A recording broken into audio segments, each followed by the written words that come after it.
এই যে আবার একটা ভিডিও করলাম, ওই যে ভাইদের দুইটা মাদারবোর্ড নিয়েছিল, একটা গিগাবাইট, একটা ইসোনিকের 60 তো এটারও আমরা কাজ করছি।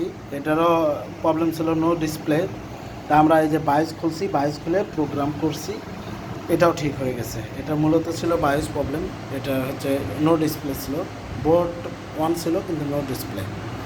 এবার আমরা বায়োস করলাম, জানেনই তো চাইনিজ বোর্ড বায়োস কীভাবে করতে হয়, এটা তো আপনার অনলাইনে বোঝেন, বায়োস খুঁজেই পাবেন না। তা আমরা 100% রিপেয়ার করছি, এই যে আমাদের চলতেছে, এসএসডি একটা লাগে চালাইতেছি। ভাই আপনারা আসছেন কোথা থেকে?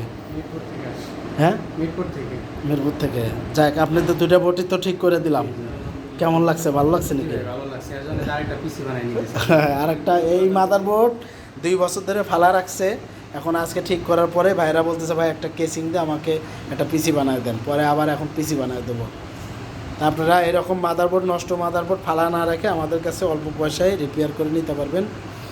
তো যাই হোক ভাই, এই মাদারবোর্ড যে ঠিক করে দিলাম, আপনাদের ভালো লাগছে তো?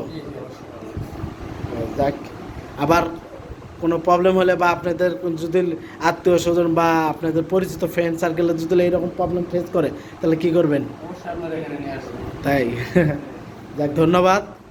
ভিডিও শেষ করলাম। তার আপনাদের মাদারবোর্ড 100% ওকে হয়ে গেছে, ইনশাল্লাহ আবার আসবেন।